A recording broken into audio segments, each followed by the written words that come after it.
ಸ್ನೇಹಿತರೆ ನಮಸ್ಕಾರ. ನಿಮಗೆಲ್ಲ ನಮ್ಮ ಚಾನಲ್ಗೆ ಸ್ವಾಗತ.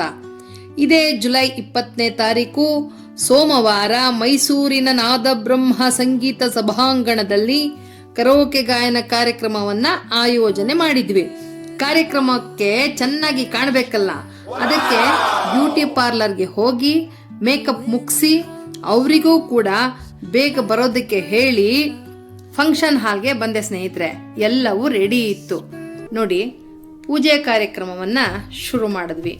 ನಮ್ಮಲ್ಲಿ ಯಾವಾಗಲೂ ಪ್ರತಿ ಸಾರಿ ಕಾರ್ಯಕ್ರಮ ಶುರು ಮಾಡೋದಕ್ಕೆ ಮುಂಚೆ ವಿಘ್ನೇಶ್ವರನಿಗೆ ದೀಪ ಬೆಳಗಿಸಿ ಪೂಜೆ ಮಾಡಿ, ಮತ್ತೆ ಸರಸ್ವತಿ ದೇವಿಗೂ ಕೂಡ ಪೂಜೆ ಮಾಡಿ ನಮಸ್ಕರಿಸಿ ಮುಂದಿನ ಕಾರ್ಯಕ್ರಮಗಳನ್ನು ಪ್ರಾರಂಭ ಮಾಡ್ಕೋತೀವಿ. ನೋಡಿ, ಇವರು ನಾರಾಯಣಪ್ಪ ಅಂತ ಹೇಳಿ ಇವರು ನಮ್ಮ ಅಣ್ಣ ಪೂಜೆ ಮಾಡ್ತಾ ಇರೋರು. ನಂತರ ಇನಾಗ್ರೇಷನ್ ಕಾರ್ಯಕ್ರಮ ಇಟ್ಕೊಂಡ್ವಿ. ಇನಾಗ್ರೇಷನ್ ಮಾಡಿದ್ವಿ. ನೋಡಿ, ದೀಪ ಬೆಳಗ್ತಾ ಇದ್ದೀವಿ. ಮತ್ತು ಅಲ್ಲಿಗೆ ಬಂದಿರೋ ಗಾಯಕರೆಲ್ಲ ಕೂಡ ಈ ಸಂಭ್ರಮದಲ್ಲಿ ತೊಡಗಿಸ್ಕೊಂಡಿದ್ದಾರೆ. ಎಲ್ಲರೂ ಕೂಡ ದೀಪ ಬೆಳಗೋ ಮುಖಾಂತರ ಕಾರ್ಯಕ್ರಮವನ್ನು ಶುರು ಮಾಡೋದಕ್ಕೆ ಪ್ರಾರಂಭ ಮಾಡಿದ್ವಿ. ಮತ್ತು ನಂತರ ನಮ್ಮ ಕನ್ನಡ ಇಂಡಸ್ಟ್ರಿ, ಕನ್ನಡ ಮಾತ್ರ ಅಲ್ಲ, ಎಲ್ಲ ಸಂಗೀತ ಕ್ಷೇತ್ರಕ್ಕೆ ಭರಿಸಲಾಗದೇ ಇರುವಂಥ ನಷ್ಟ ಎಸ್ ಜಾನಕಮ್ಮನವರ ನಿರ್ಗಮನ.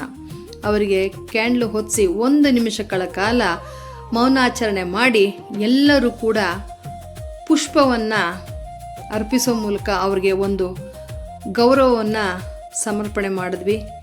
ಈ ಕಾರ್ಯಕ್ರಮದಲ್ಲಿ ಕೂಡ ಎಲ್ಲರೂ ಕೂಡ ಭಾಗವಹಿಸಿದ್ರು. ಎಲ್ಲರೂ 1 ನಿಮಿಷ ತುಂಬ ದುಃಖದಿಂದ ಇದ್ದರು.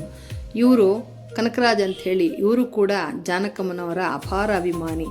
ಎಲ್ಲರೂ ಪುಷ್ಪಾರ್ಚನೆ ಮಾಡಿ ಅವ್ರಿಗೆ ನಮಸ್ಕಾರ ಮಾಡಿಕೊಂಡು ನಂತರ ನಮ್ಮ ಕಾರ್ಯಕ್ರಮ ಶುರು ಆಯಿತು. ನೋಡಿ ಸ್ನೇಹಿತರೆ,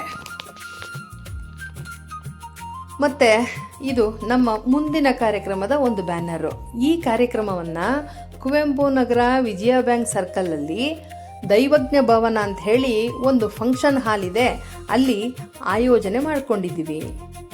ಈ ಕಾರ್ಯಕ್ರಮದಲ್ಲಿ ನನ್ನೊಟ್ಟಿಗೆ ಹಾಡ್ತಾ ಇರೋಂಥ ಗಾಯಕರು ಶೇಷಾದ್ರಿ, ಯಶವಂತ್, ಕನಕರಾಜ್, ಪಾರ್ಥಸದಾ, ಶ್ಯಾಮ್ ಸುಂದರ್, ನಾರಾಯಣ ಸ್ವಾಮಿ, ಸೋಮಶೇಖರ್ ಆ್ಯಂಡ್ ನವೀನ್.